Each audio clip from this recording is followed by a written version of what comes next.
Hey, hey, it's Ray Langley at your service, virtual wolf girl and a virtual entertainer and wolf girl extraordinaire. Excuse me. I am here to read some stories to you today. How is everybody?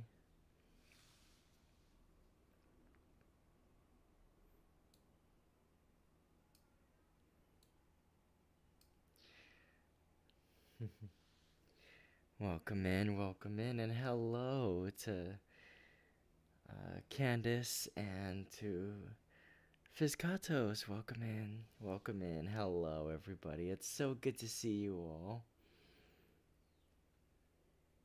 Now, today we're going to be reading a few selections of some Native American stories. We're going to go ahead and round out this month and finish up the Thanksgiving vibes by just reading a few more stories from the Algonquin people, which, as you might remember, was a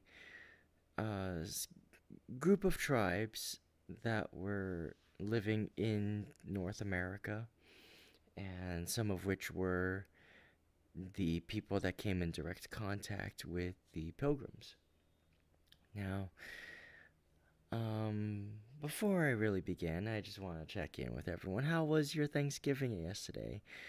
I know not everyone that is watching um, celebrates Thanksgiving. I know I have viewers from everywhere, but for those who do celebrate, I hope you had a lovely day. I hope your food was amazing.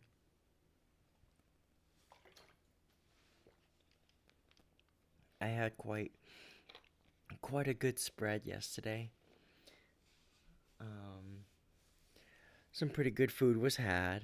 Some good times and good company. So it was a very nice day, and I'm glad I got to share some of it with you guys, talking about Thanksgiving foods and Bruce Lee stuff. Went to bed early and had a nice dinner. That's good. That's something. I hope that your dinner was um what do you call it? I hope that like going to bed early wasn't too bad. Did I get that apple pie? I did not. I refuse to fight the Black Friday crowds no matter where they are. I will be going tomorrow though. Or some at least definitely this weekend, and I'm gonna get that apple pie. So I am very much looking forward to it. I'm still finishing off some of that pumpkin pie actually that I did have. So, one pie before the other, right? I don't want to have too many pies piling up in my house.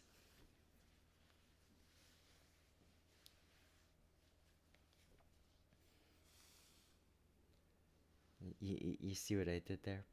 Piling. Anyway.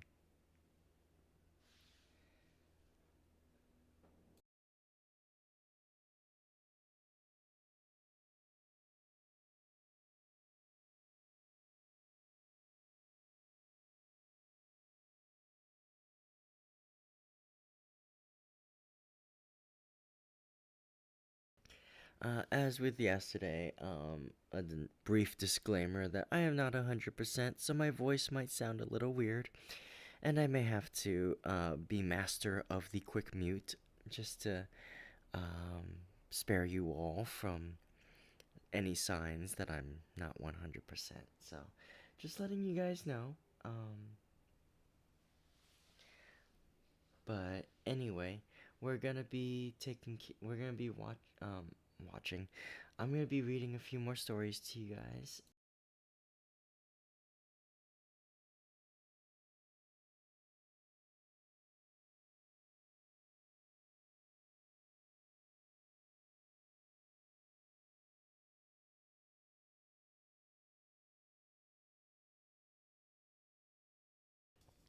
Sound better than yesterday? I'm really glad to hear that. Better every day, but not 100 yet. Um, but yeah, so I'm gonna be reading a selection of stuff from the Algonquin people. I'm just gonna be picking and choosing because there's quite a lot here. And last time when I read from the Abenaki, we had a good amount of time that we spent reading, and there's a lot more here. So I'm gonna be kind of a little bit more choosy with what I'll be doing here. The ones that stick out to me, of course, are gonna be any that mention our boy Glooscap. More Glooscap, the goat slash menace, exactly.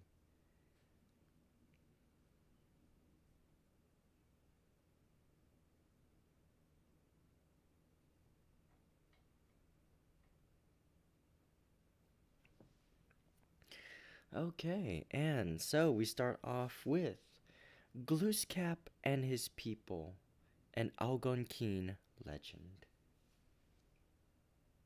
Oh yes, yes, we're linked to the stories. This is the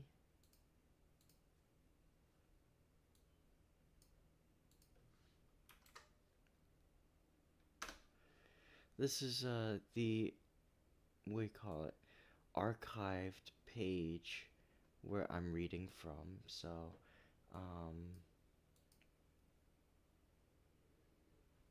yeah, and then I'm picking from the stories from here under the Algonquin Legends section. So we're starting off with the story Glooskap and His People.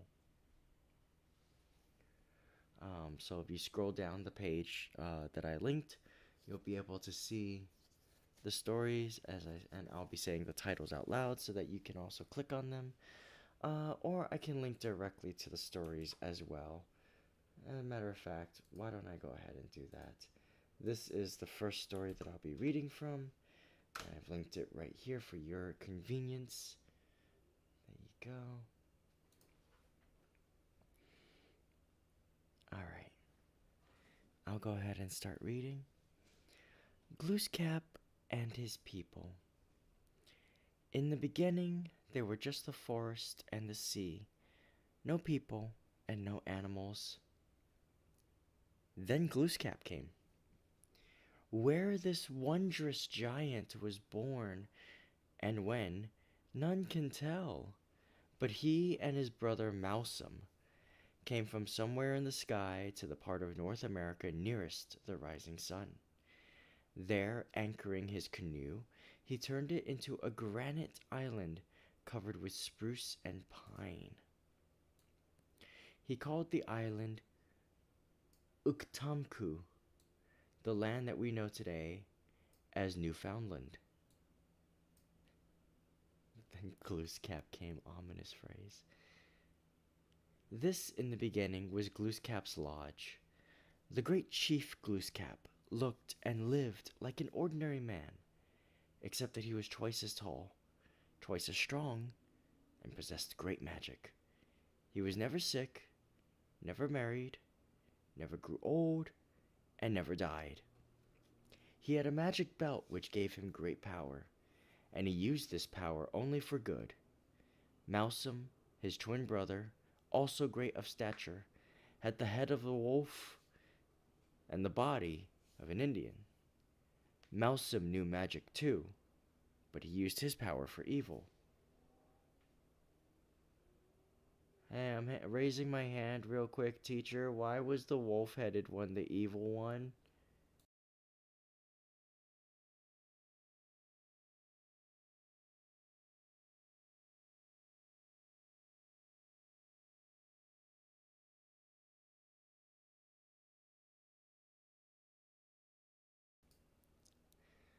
No, no answer, just evil wolf one. Okay, I'm gonna pretend that that's totally not,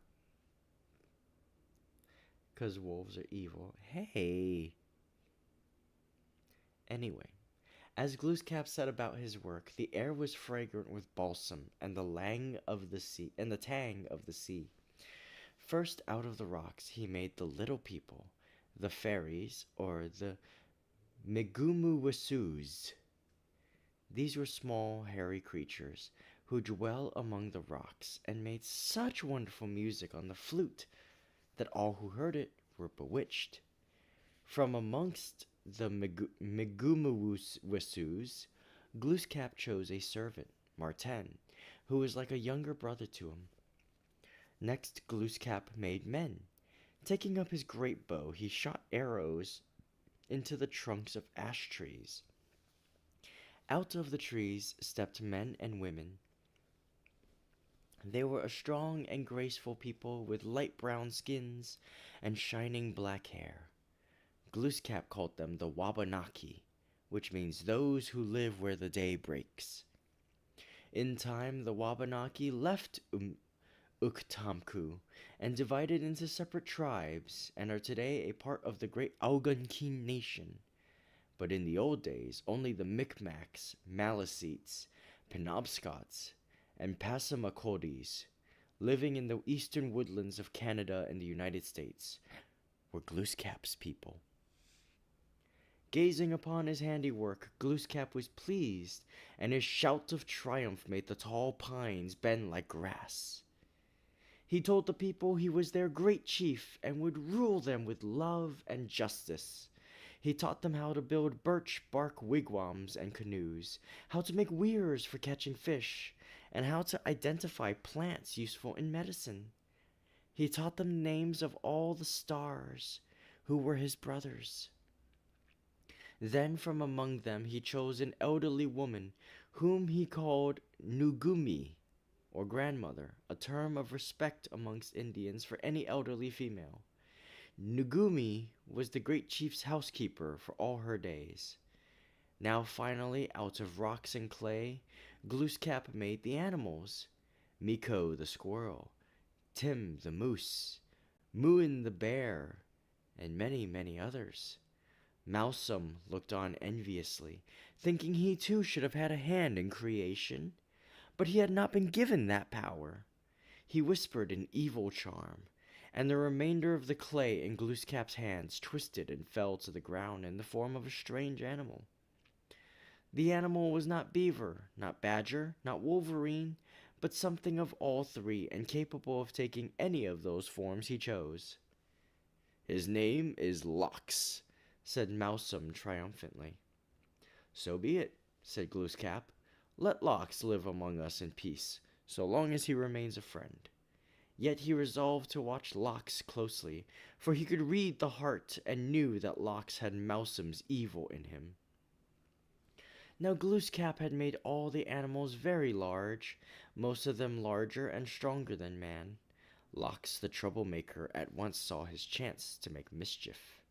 He went into his wolverine body to Tem the moose, and admired his fine antlers, which reached up to the top of the tallest pine tree.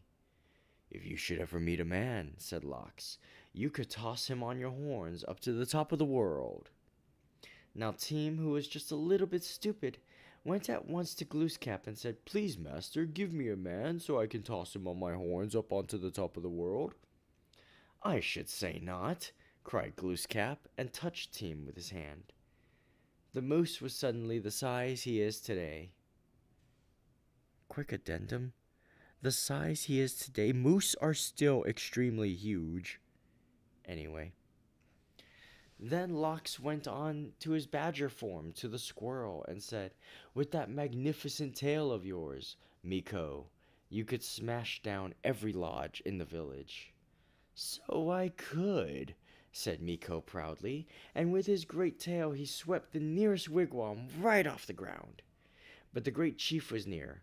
He caught Miko up in his hand and stroked the squirrel's back until he was as small as he is today. "From now on," said his master, "you will live in trees and keep your tail where it belongs." And since that time, Miko the squirrel has carried his bushy tail on his back. Next, Lox put on his beaver shape and went to Muin the bear, who was hardly any bigger than he is today, but had a much larger throat. "Muin," said Lox slyly, "supposing you met a man, what would you do to him?" The bear scratched his head thoughtfully. "Eat him," he said at last with a grin. "I'd swallow him whole." And having said this, Muin felt his throat begin to shrink. "From now on," said Glooskap sternly, "you may swallow only very small creatures." And today the bear, big as he is, eats only small animals, fish, and wild berries. Now the great chief was greatly annoyed at the way his animals were behaving, and wondered if he should have made them. He summoned them all and gave them a solemn warning. "I have made you man's equal, but you wish to be his master. Take care, or he may become yours." This did not worry the troublemaker, Lox, who only resolved to be more cunning in the future. He knew very well that Mousum was jealous of Glooskap, and wished to be lord of the Indians himself. He also knew that both brothers had magic powers, and that neither could be killed except in one certain way. What that way was, each kept secret from all but the stars, whom they trusted. Each sometimes talked to the starlight, to the people of the sky. Little does Mousom know, said Glooskap to the stars, that I can never be killed except by the blow of a flowering rush. And not far off, Mousom boasted to those same stars, I'm quite safe from Glooskap's power. I can do anything I like, for nothing can harm me but the roots of a flowering fern. Now, alas, Lox was hidden close by and overheard both secrets. Seeing how he might turn this to his own advantage, he went to Mousom and said with a knowing smile, What will you give me, Mousom, if I tell you Glooskap's secret? Anything you like, cried Mousom. Quick, tell me. Nothing can hurt Glooskap save a flowering rush, said the traitor. Now give me a pair of wings, like the pigeon, so I can fly. But Mousom laughed instead. What need has a beaver of wings? And kicking the troublemaker aside, he sped off to find a flowering rush. Lox picked himself up furiously and hurried to Glooskap. Master, he cried, Mousom knows your secret and is about to kill you. If you would save yourself, know that only a fern root could destroy him. Glooskap snatched up the nearest fern root and all, and just in time. His evil brother was upon him, shouting his war cry. All of the animals who were angry at Glooskap for reducing their size and power cheered Mousom, but the Indians were afraid for their master. Glooskap braced his feet against a cliff, and Mousom paused. For a moment the two crouched face to face, waiting for the moment to strike. Then the wolf-like Mousom lunged at Glooskap's head. Twisting his body aside, the great chief flung his weapon. It went swift to his target, and Mousom leapt back, but too late. The fern root pierced his envious heart, and he died. Now the Indians rejoiced, and the animals crept sullenly away. Only Lox came to Glooskap impudently. I'll have my reward now, master, he said. A pair of wings, like the pigeons. Faithless creature, Glooskap thundered, knowing full well who had betrayed him. I made no such bargain. Begone! And he hurled stone after stone at the fleeing Lox. Where the stones fell in Minas Basin, they turned into islands and are there still. And the banished Lox roams the world to this day, appealing to the evil in men's hearts, and making trouble wherever he goes. Now Glooskap called his people around him and said, I made the animals to be man's friends, but they have acted with selfishness and treachery. Hereafter they shall be your servants and provide you with food and clothing.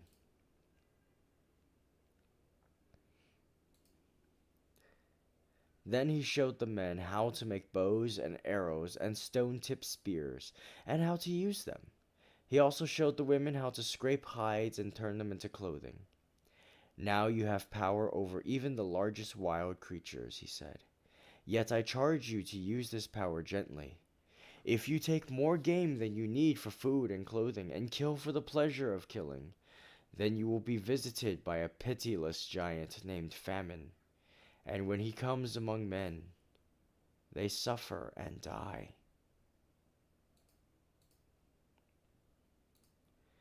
The people readily promised to obey Glooskap in this, as in all things. But now, to their dismay, they saw Marten launch the master's canoe and Nugumi entering it with Glooskap's household goods. Glooskap was leaving them. I must dwell now in a separate place, said the great chief, so that you, my people, will learn to stand alone and become brave and resourceful. Nevertheless, I shall never be far from you, and whoever seeks me diligently in times of trouble will find me.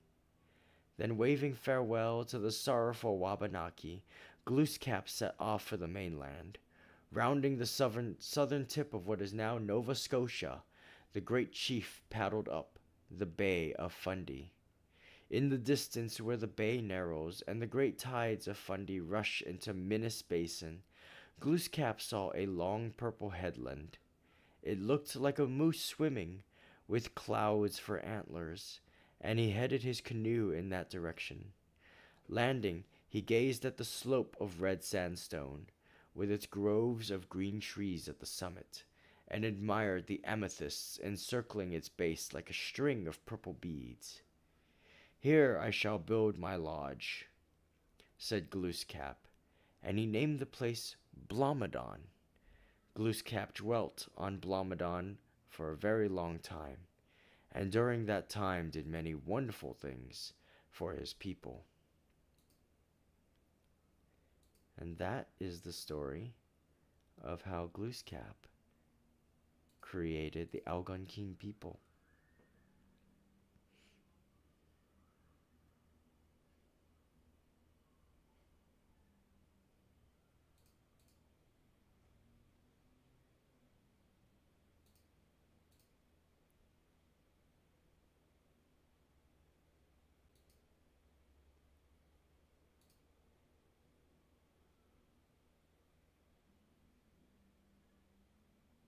He had commitment issues. I like how a lot of the time the animals started off bigger, and I mean, as we learned last week, animals did in fact start off a lot bigger than they are now, including the giant beaver, which is a real thing.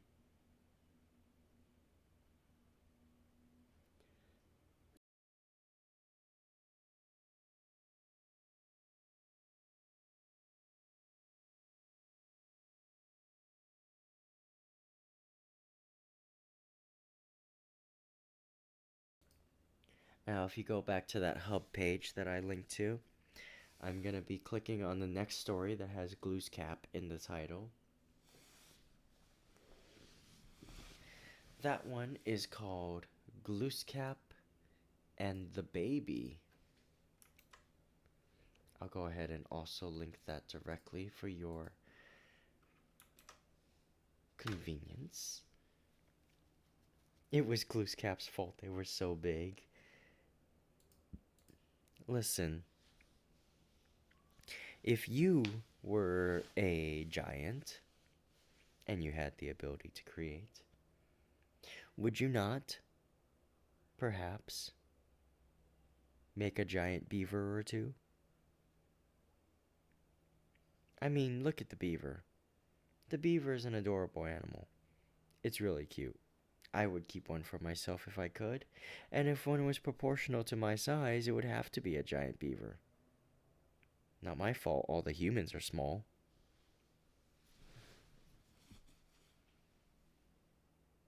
I don't know, I'm just saying things. This is what happens when I stream while I'm not 100% healthy. I may get into some sort of flow state and just start stream of consciousing at you guys. Ergo, giant beaver pet.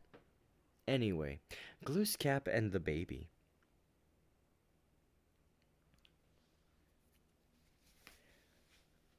This one seems to be shorter. Glooskap, having conquered the Kiwaku, a race of giants and magicians, and the Medicolin, who were cunning sorcerers, and Pamela, a wicked spirit of the night, besides hosts of fiends, goblins, cannibals, and witches, felt himself great indeed, and boasted to a woman that there was nothing left for him to subdue. But the woman laughed and said, "Are you quite sure, master? There's still one who remains unconquered, and nothing can overcome him." In some surprise, Glooskap inquired the name of this mighty one. "He is called Wasis," replied the woman, "but you have I strongly advise you to have no dealings with him." Wasis was only a baby who sat on the floor sucking a piece of maple sugar and crooning a little song to himself. Now Glooskap had never married and was ignorant of how children are managed, but with perfect confidence he smiled at the baby and asked it to come to him. The baby smiled, but never moved. Whereupon Glooskap imitated a beautiful bird song. Wasis, however, paid no attention and went on sucking his maple sugar. Unaccustomed to such treatment, Glooskap lashed himself into a rage and in terrible and threatening accents ordered Wasis to come to him at once. But Wasis burst into dire howls which quite drowned the god's thundering and would not budge for any threats. Glooskap, thoroughly aroused, summoned all his magical resources. He recited the most terrible spells, the most dreadful incantations. Doom. He sang the songs which raise the dead, and those which send the devil scurrying to the nethermost depths. But Wasis merely smiled and looked a trifle bored. At last Glooskap rushed from the hut in despair, while Wasis, sitting on the floor, cried, "Goo, goo." And to this day the Indians say that when a baby says "goo," he remembers the time when he conquered the mighty Glooskap.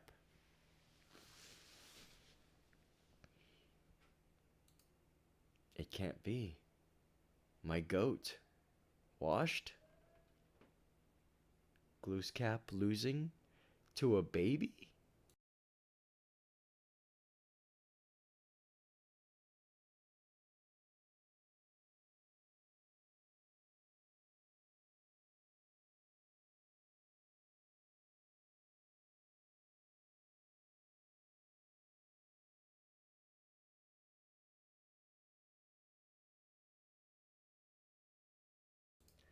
Hydrogen baby versus coughing bomb?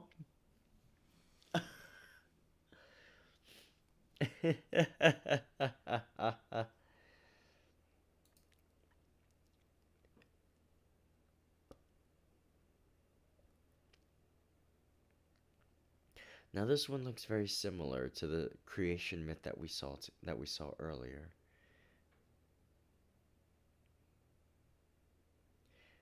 But I may as well read it because it seems to be an alternate telling, perhaps. This one is called Glooskap the Divinity, on Glooskap's birth and of his brother Malsum the Wolf. So here's another story about Glooskap and Malsum. Again, the Algonquin was not one tribe, but many that just happened to fall under the umbrella of the Algonquin. So it doesn't say specifically which tribe this comes from, but here is a different Algonquin tribe's interpretation, I suppose, of their creation myth. But we'll see.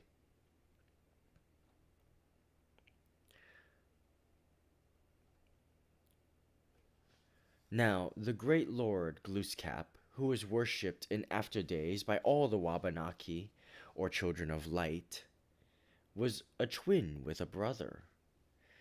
As he was good, this brother, whose name was Mausumsis, or Wolf the younger, was bad. Before they were born, the babes consulted to consider how they had best enter the world. And Glooskap said, "I will be born as others are."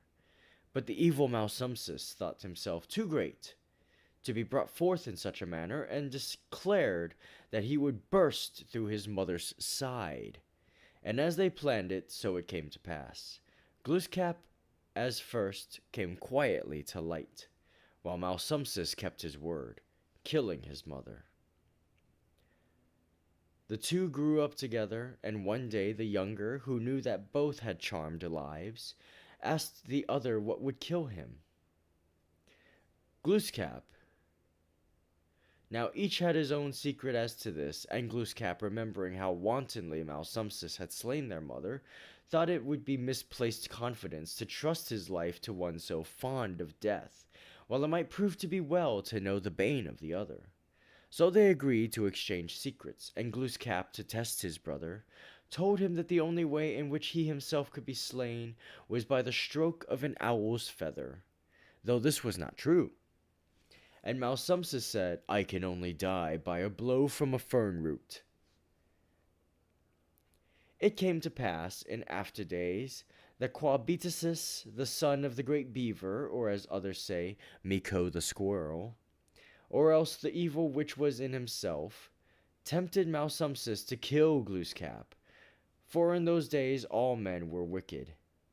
So taking his bow, he shot Kokokos, the owl, and with one of his feathers he struck Glooskap while sleeping.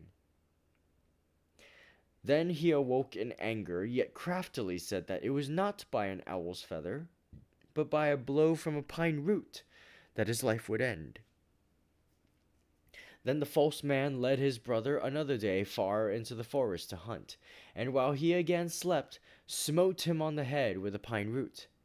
But Glooskap arose unharmed, drove Malsumsis away into the woods, sat down by the brookside, and thinking over all that had happened, said, "Nothing but a flowering rush can kill me."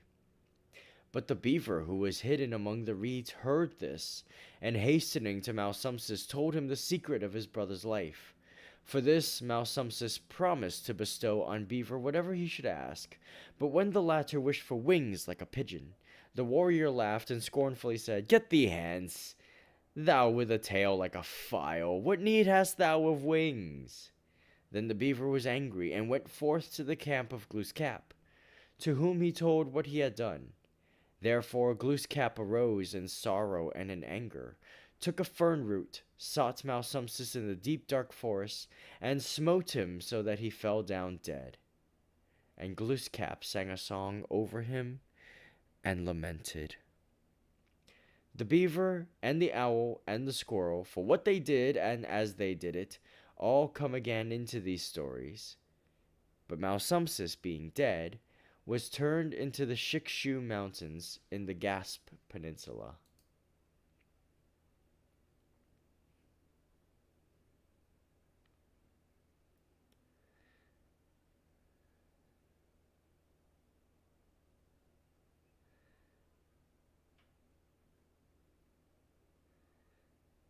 So that was an alternate story of Glooskap and Mousum, or Malsumsis in this telling.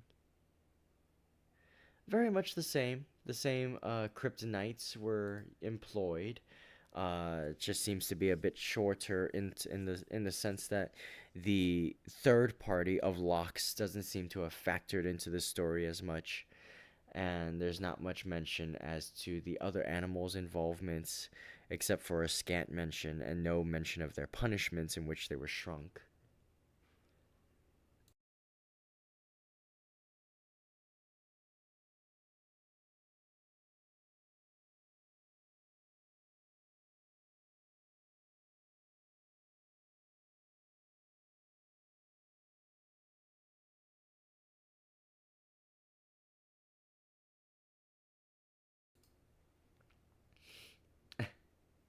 I think Glooskap is not so much dumb as he is.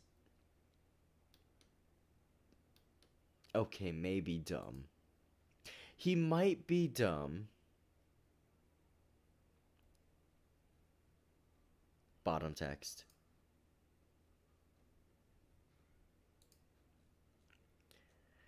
Okay, so there's two versions of how Glooskap found the summer.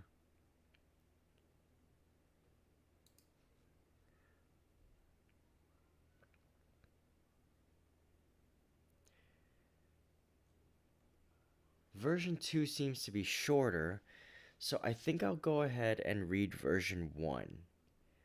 It's denoted on that hub page. I'll go ahead and link it here for convenience once again, since I've been doing that already. But there's a version 1 and a version 2. I went ahead and looked, and version 2 seems to be shorter. So I'll go ahead and just read version 1 for you guys. But if you're interested, version 2 is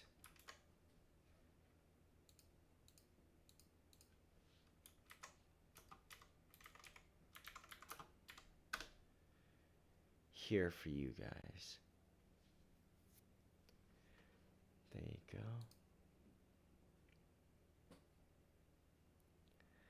Okay. I'll go ahead and read version 1 together.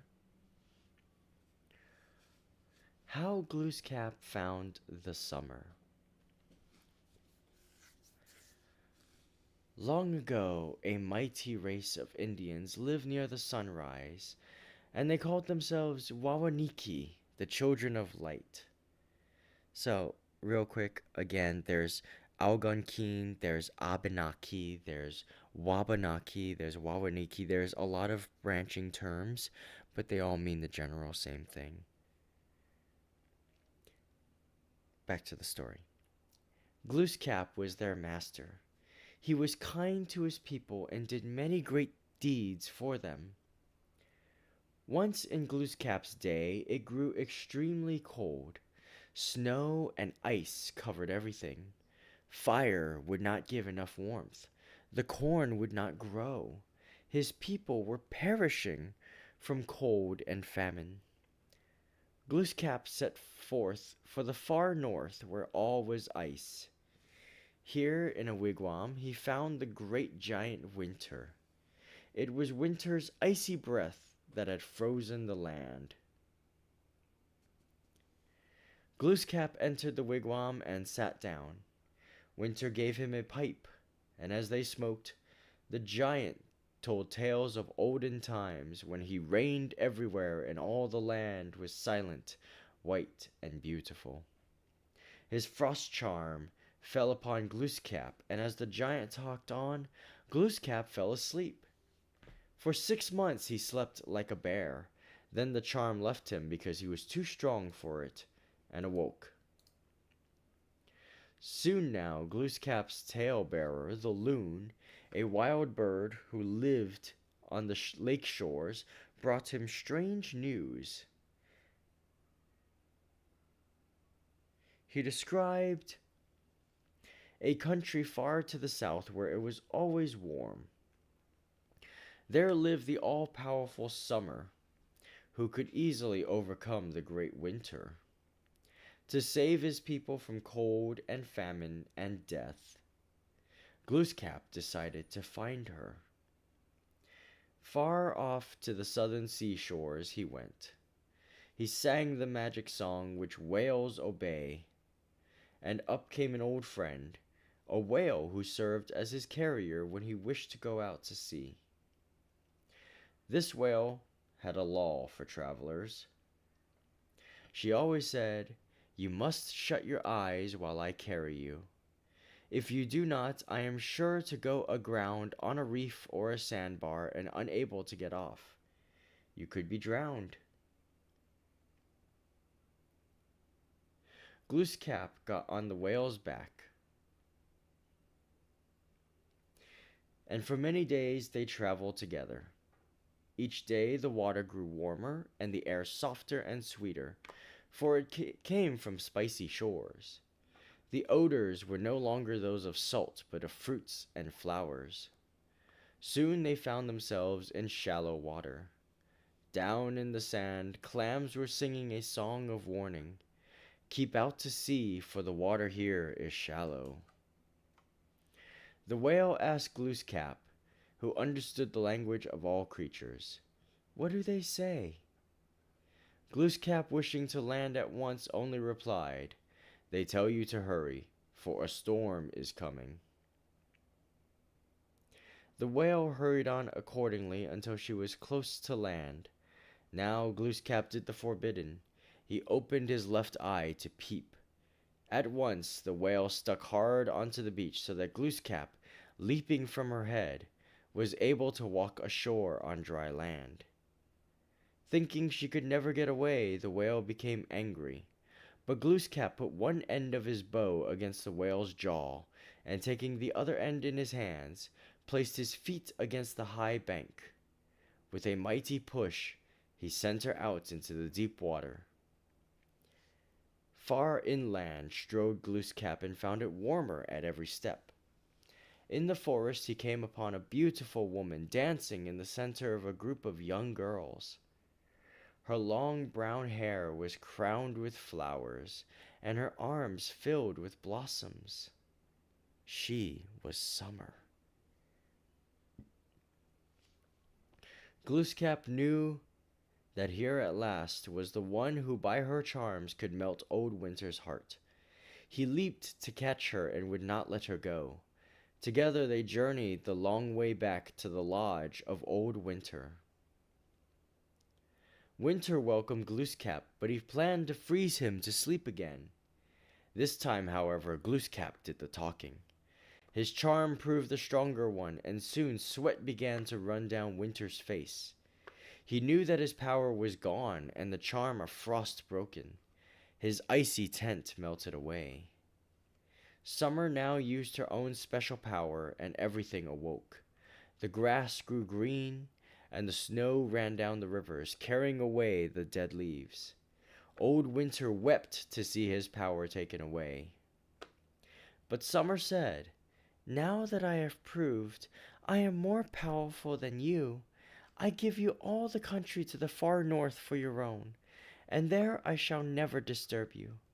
6 months of every year you may return to Glooskap's country and reign as before, but you are to be less severe with your power. During the other 6 months I will come back from the south and rule the land." Old Winter could do nothing but accept this. So it is that he appears in Glooskap's country each year to reign for 6 months, but with softer rule. When he comes, Summer returns home to her warm Southland. When at the end of 6 months she returns to drive old Winter away, she awakens the North and gives it the joys that only she can bestow.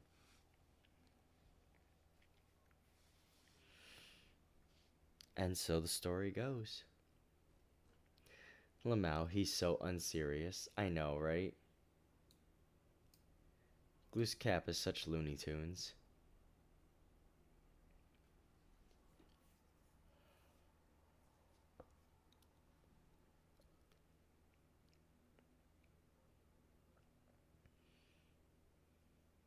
Let's see.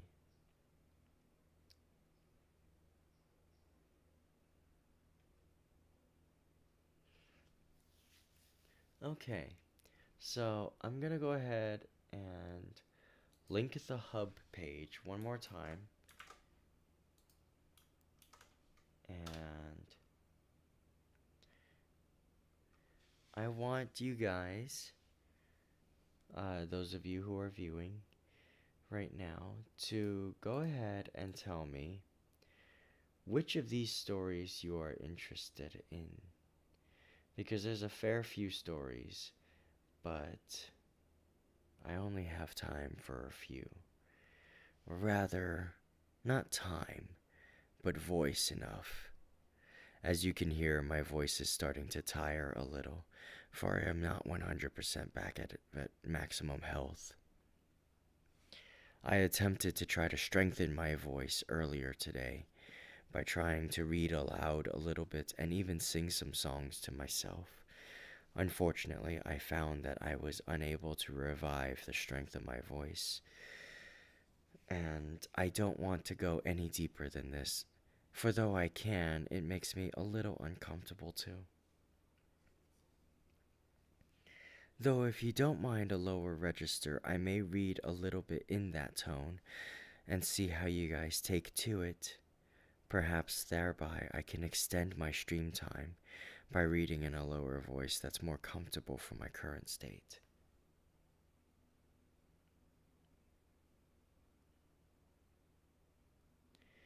So of the Algonquin legends, let me know which of these appeals to you.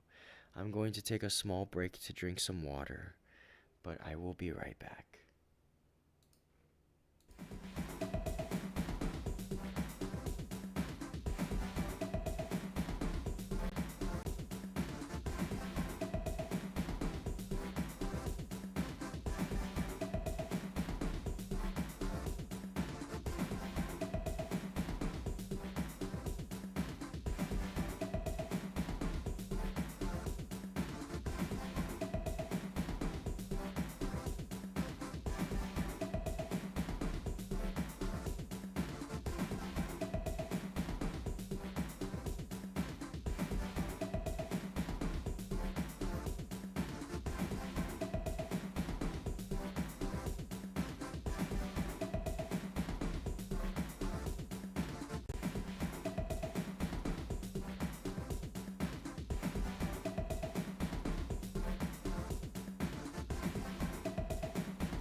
I've gotten some hydration, and I hope that you guys have as well.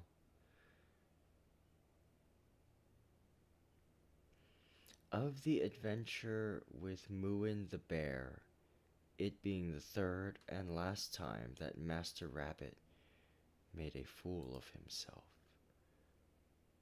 That's the story you want? Okay. I'll go ahead and link that in the chat so that you guys can follow along. Now, I am going to read this in a lower register. As you know, I tend to keep my voice like this, but due to the remaining parts of illness still taking a little bit of its course through me, it makes me naturally speak a little lower. So I'm gonna lower my voice now, but I hope it's not too off-putting.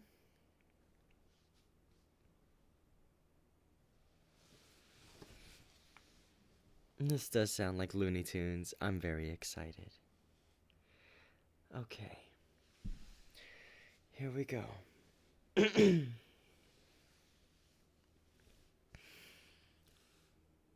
Now, truly, one would think that after all that had befallen Master Modigues the rabbit, that he would have had enough of trying other people's trades.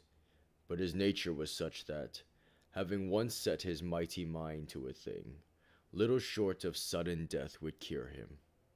And being one day with the bear in his cave, he beheld with great wonder how Mooin fed his folk. For having put a great pot on the fire, he did but cut a little slice from his own foot and drop it into the boiling water, when it spread and grew into a mess of meat which served for all. Nay, there was a great piece given to Rabbit to take home to feed his family.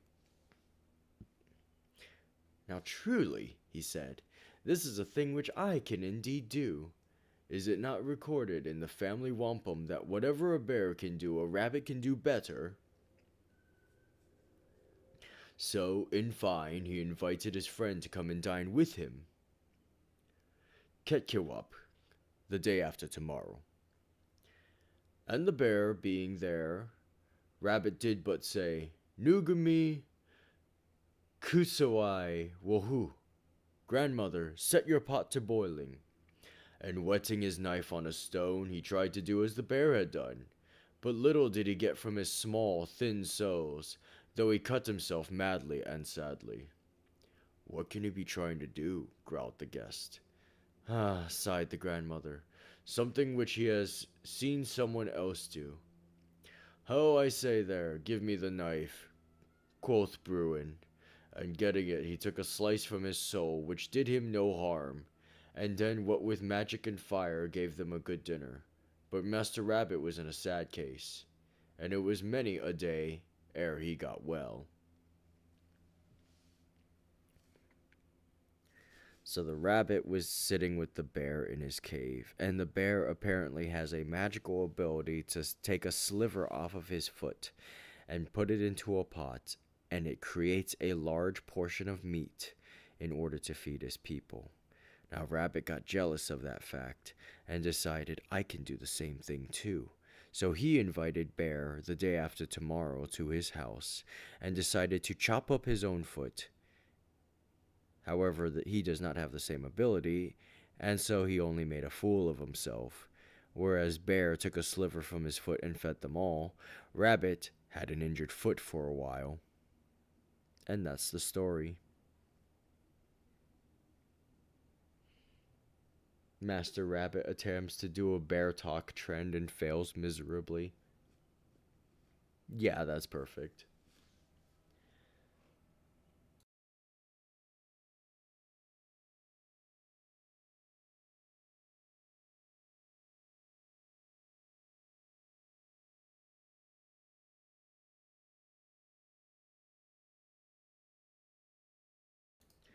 That was a little less Looney Tunes than I thought. Maybe a little bit more Merry Melodies, a little bit more prototypical. But, you know, I'm always up for a rabbit getting into shenanigans. Um, so yeah, that was the story. This one was a little shorter than I thought it would be, and I hope that the low voice is not doing any disservice to me right now.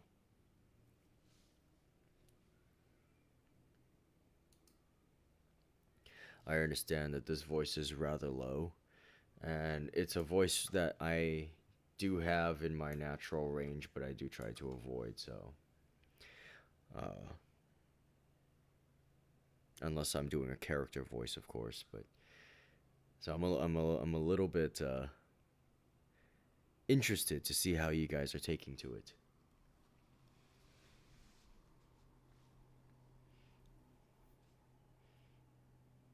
It sounds really cozy. I'm glad for that. It's not a bad voice. It's not a voice I dislike. It's just one that I feel doesn't really fit me, so I tend not to use it unless it's for a character. But right now, my voice is being pulled down a little bit more due to, you know. Anyway, there's more rabbit stories.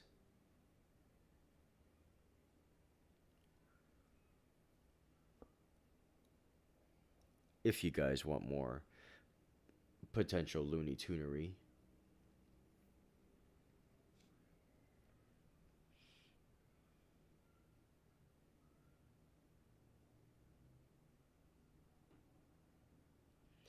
Let's see.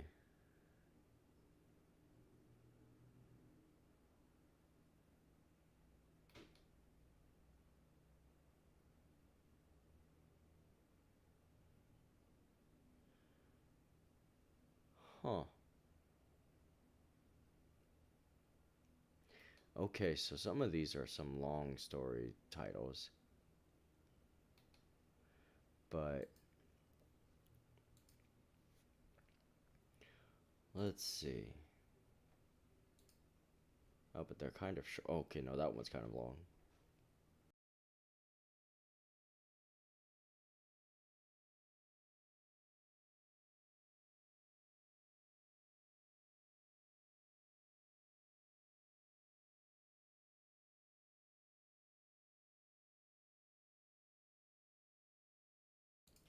Okay, we'll do the shorter ones first, and we'll go from there.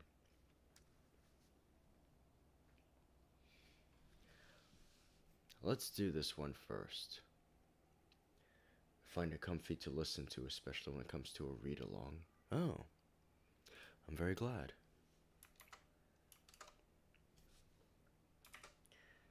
Alright, we're gonna do this story first. This one is titled How Modiguus the Rabbit Dined with the Woodpecker Girls and was again humbled by trying to rival them. So, title kind of gives away the plot.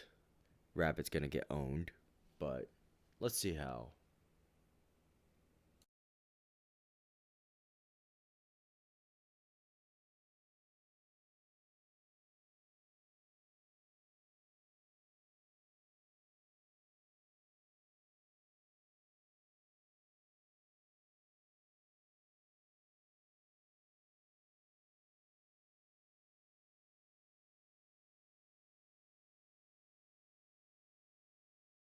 Master Rabbit can't stop taking L's.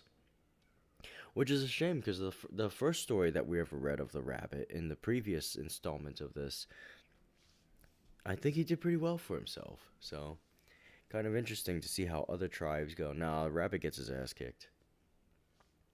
Alright. Now, Master Rabbit, though disappointed, was not discouraged, for this one virtue he had, that he never gave up.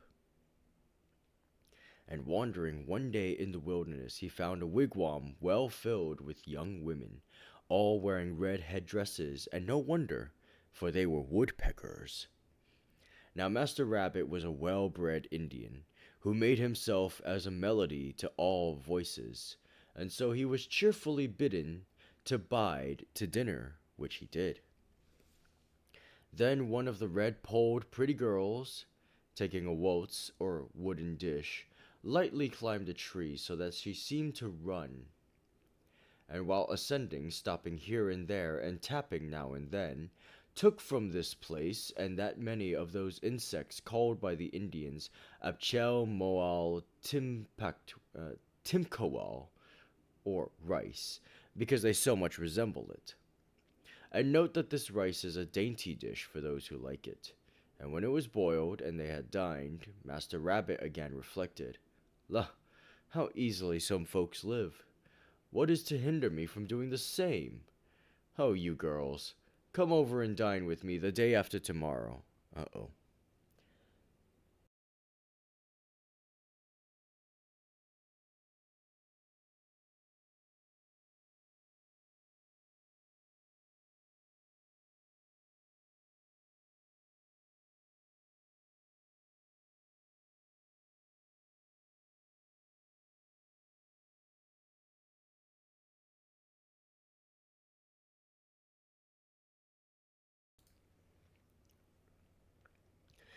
And having accepted his invitation, all the guests came on the day set, when Master Rabbit undertook to play woodpecker.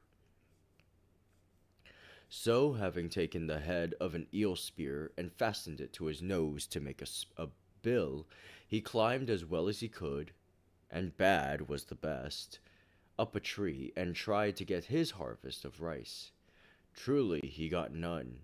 Only in this did he succeed in resembling a woodpecker that he had a red poll, for his pate was all torn and bleeding, bruised by the fishing point.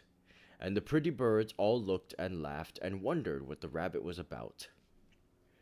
"Ah," said his grandmother, "I suppose he is trying again to do something which he has seen someone do. It is just like him." "Oh, come down there," cried Miss Woodpecker, as well as she could for laughing. "Give me your dish."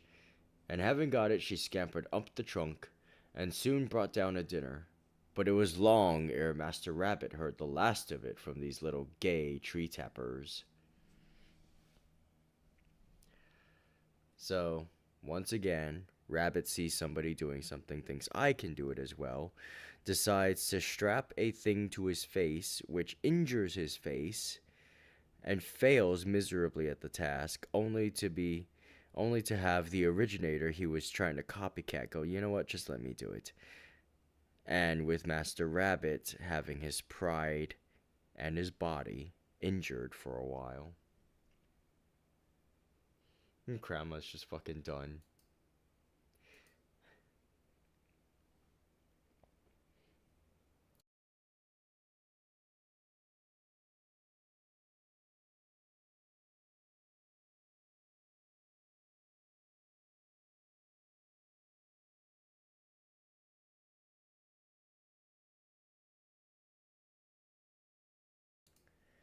Grandmother once said this.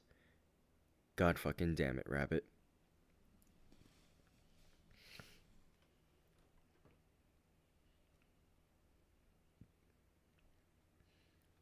Okay. This one is called The Amazing Adventures of Master Rabbit, with the otter, the woodpecker girls, and Mooin the bear. Also a full account of the famous chase, in which he fooled Lucifer, the wild cat.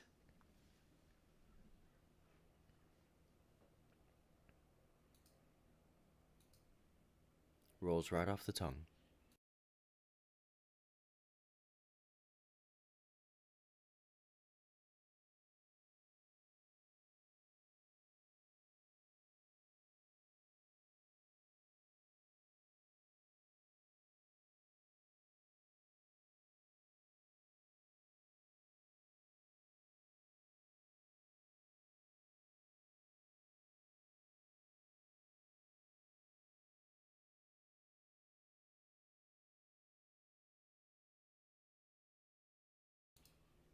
Okay.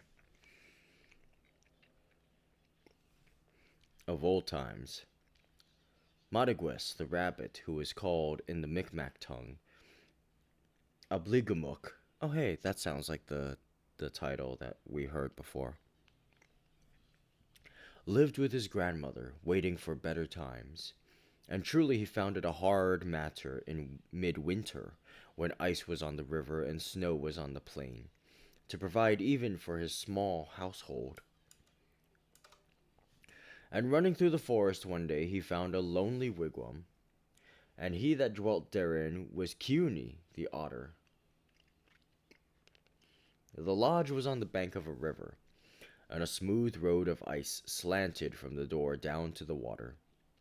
And the otter made him welcome, and directed his housekeeper to get ready to cook, saying which, he took the hooks on which he was wont to string fish when he had them, and went to fetch a mess for dinner. Placing himself on top of the slide, he coasted in and under the water, and then came out with a great bunch of eels, which were soon cooked and on which they dined. By my life, thought Master Rabbit, but that is an easy way of getting a living. Truly these fishing folk have fine fare, and cheap. Cannot I, who am so clever, do as well as this mere otter? Of course I can. Why not? Thereupon he grew so confident of himself as to invite the otter to dine with him, at a Madusk Ketkiwop, on the third day after that, and so went home. Come on, he said to his grandmother the next morning. Let us remove our wigwam down to the lake.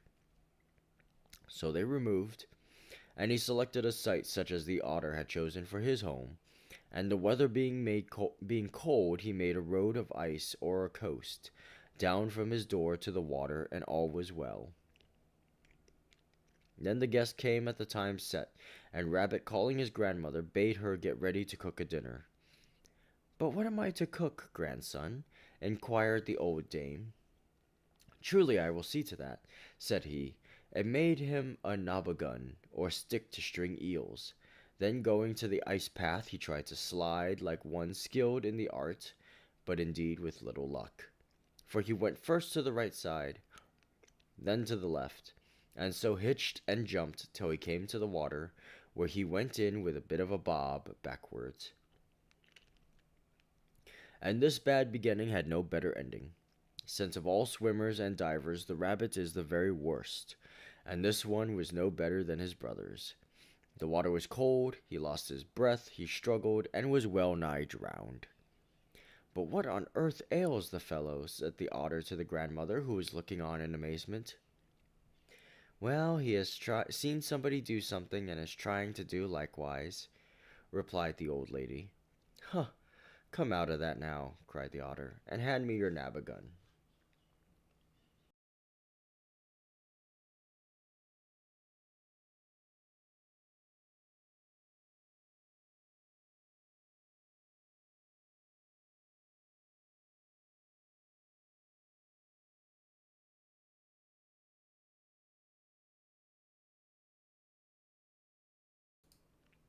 And the poor rabbit, shivering with cold and almost frozen, came from the water and limped into the lodge.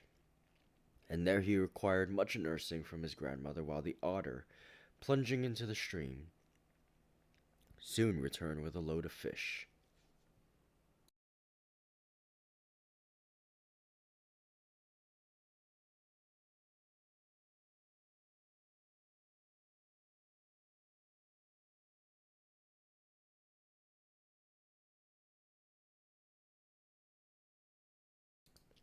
But disgusted at the rabbit for attempting what he could not perform, he threw them down as a gift, and went home without tasting the meal.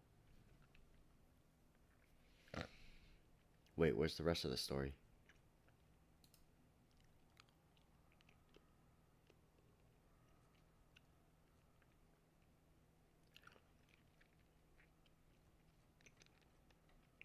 Why does the story end there? Where's the cat?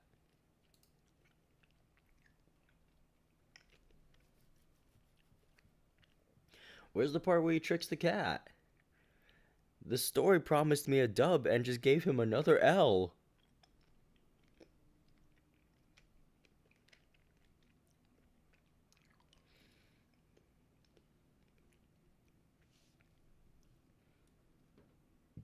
Okay. This one is a long one, and it may be the last one I do today. because unfortunately my throat is no longer tolerating my shenanigans. It is demanding rest. But I want to read this one, and then I will call it.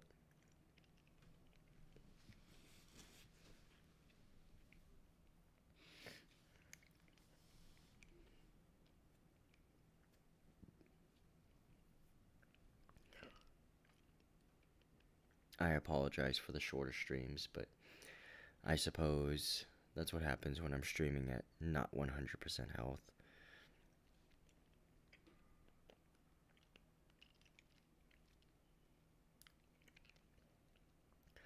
But we do have one more story. I've gone ahead and linked it in the chat for you guys. It is titled Relating How the Rabbit Became Wise by Being Original, and of the terrible tricks which he by magic played Lou Servier, the wicked wildcat.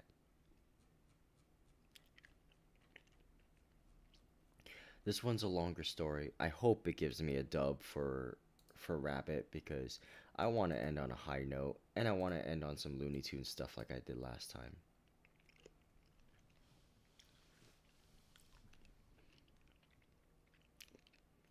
Need to rest. I know, but I just want to be done with being sick. I want to get back to full power and stream for you guys unhindered again. I miss that, but I understand. Small steps at a time, right? Better I know my limits than to accidentally set myself back and get sick all over again, I suppose.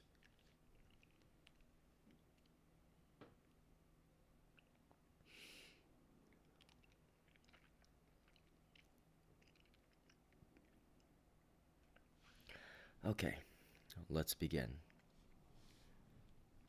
There are men who are bad at copying, yet are good originals, and of this kind was Master Rabbit, who, when he gave up trying to do as others did, succeeded very well. And having found out his foible, he applied himself to become able in good earnest, and studied Mitulin, or magic, so severely that in time he grew to be an awful conjurer, so that he could raise ghosts, crops, storms, or devils whenever he wanted them. For he had perseverance, and out of this may come anything, if it be only brought into the right road.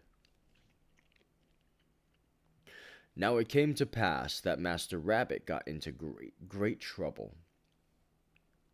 The records of the Micmacs say that it was from his stealing a string of fish from the otter who pursued him, but the Passamaquoddies declare that he was innocent of this evil deed, probably because they make great account of him as their ancestor and as the father of the Wabanaki. Howbeit, this is the way in which they tell the tale. Now the rabbit is the natural prey of the loup cervier, or lucifer, who is a kind of wild cat, none being more obstinate. Why does it sound like Lucifer? And this wild cat once went hunting with a gang of wolves, and they got nothing. Then Wild Cat, who had made them great promises and acted as chief, became angry, and thinking of the rabbit, promised them that this time they should indeed get their dinner. So he took them to Rabbit's wigwam. But he was out, and the wolves, being vexed and starved, reviled Wild Cat, and then rushed off howling through the woods.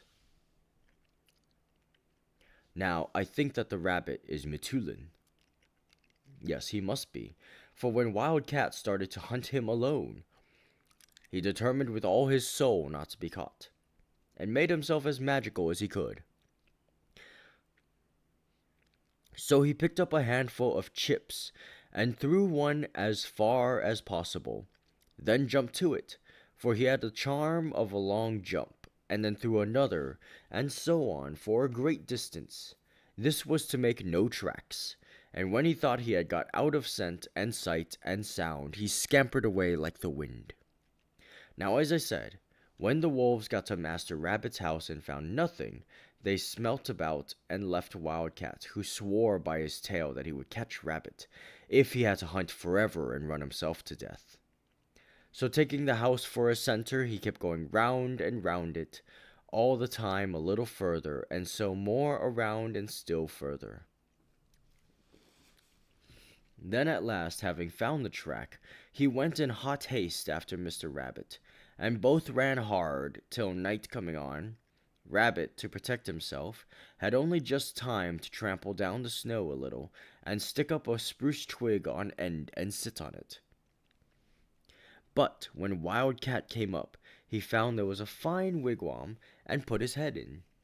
All that he saw was an old man of very grave and dignified appearance.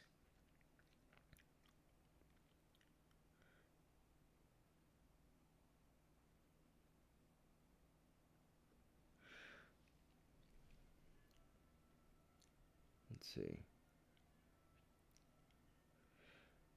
Grave and dignified appearance, whose hair was gray, and whose majestic Sagmoye appearance was heightened by a pair of long and venerable ears.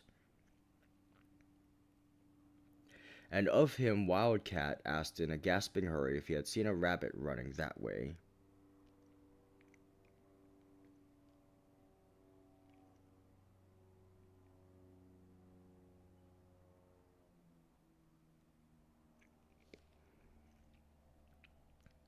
Rabbits, replied the old man. Why, of course I have seen many. They abound in the woods about here. I see dozens of them every day. With this he said kindly to Wildcat that he had better tarry with him for a time. I am an old man.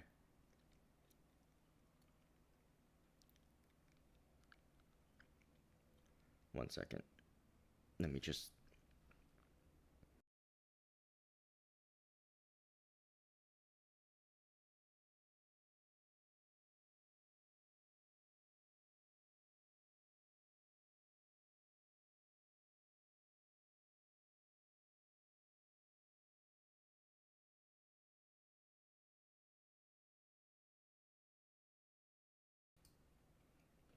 Okay.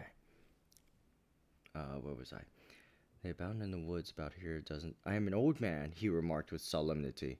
An old man living alone, and a respectable guest like you, sir, comes to me like a blessing. And the cat, greatly impressed, remained. After a good supper, he lay down by the fire, and having run all day, was at once asleep, and made but one nap of it till morning. But how astonished, and oh, how miserable he was when he awoke to find himself on the open heath in the snow and almost starved. The wind blew as if it had a keen will to kill him. It seemed to go all through his body. Then he saw that he had been a fool and cheated by magic, and in a rage swore again by his teeth as well as his tail that the rabbit should die. There was no hut now, only the trampled snow and a spruce twig, and yet out of this little Rabbit had conjured up so great a delusion. Then he ran again all day, and when night came, Master Rabbit, having a little more time than before, again trampled down the snow before a greater space, and strewed many branches all about, for now a huge effort was to be made. And when Wildcat got there, he found a great Indian village, with crowds of people going to and fro. The first building he saw was a church, in which service was being held, and he, entering, said hastily to the first person he saw, "Huh! Ho, have you seen a rabbit running by here?" "Hush, shh," replied the man. "You must wait till meeting is over before asking such questions." Then a young man beckoned to him to come in, and he listened till the end.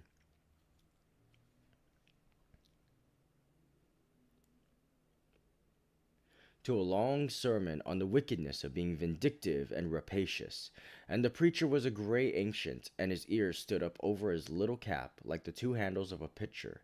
Yet for all that the wildcat's heart was not moved one whit. And when it was at an end, he said to the obliging young man, "But have you seen a rabbit running by?"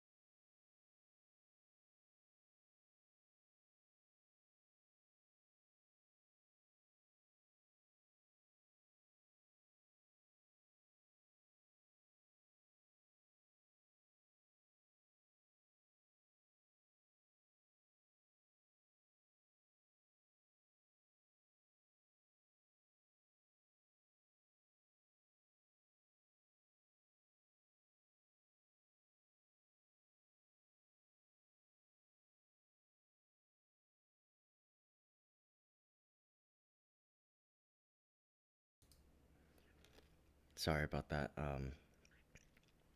I'm still master of the quick mute, so you haven't heard me coughing, but I had a bit of a cough there. Rabbits, rabbits, replied the young man. Why, there are hundreds racing about in the cedar swamps near this place, and you can have as many as you want. Ah, replied Wildcat, but they're not what I seek.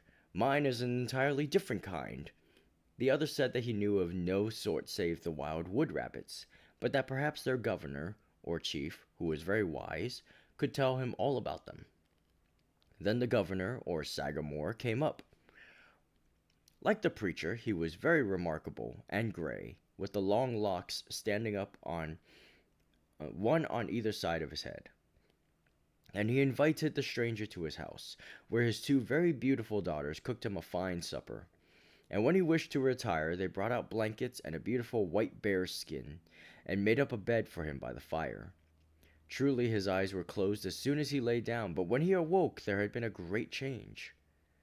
For now he was in a wet cedar swamp, the wind blowing 10 times worse than ever, and his supper and sleep had done him little good, for they were all a delusion.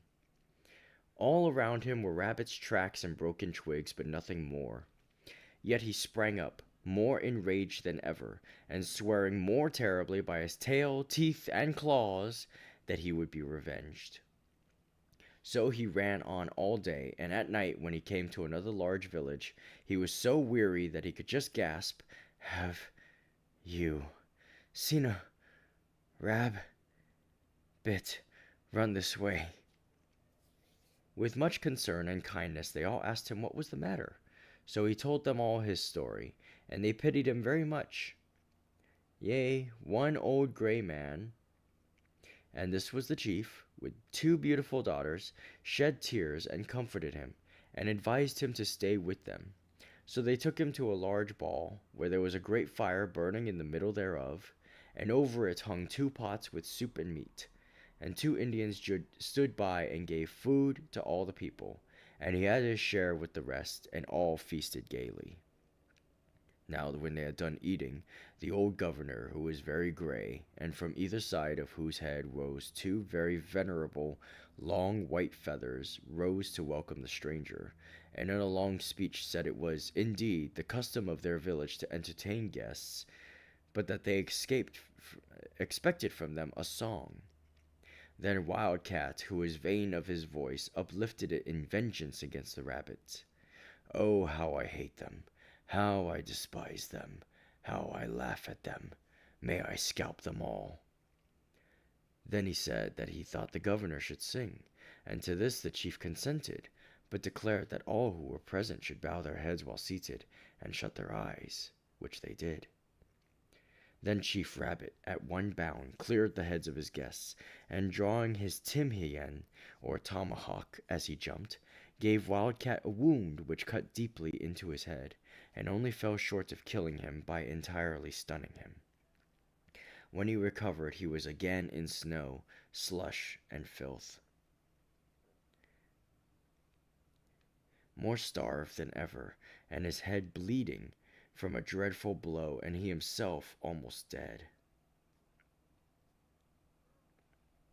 Yet with all that, the Indian devil was stronger in him than ever, for every new disgrace did but bring more resolve to be revenged. And he swore it by his tail, claws, teeth, and eyes. So he tottered along, though he could hardly walk, nor could he indeed go very far that day.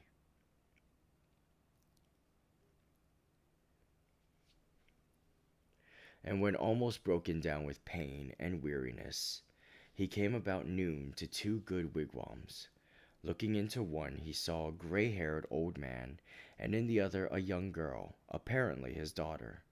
And they received him kindly, and listened to his story, saying it was very sad, the old man declaring that he must really remain there, and that he would get him a doctor, since unless he were well cared for at once he would die.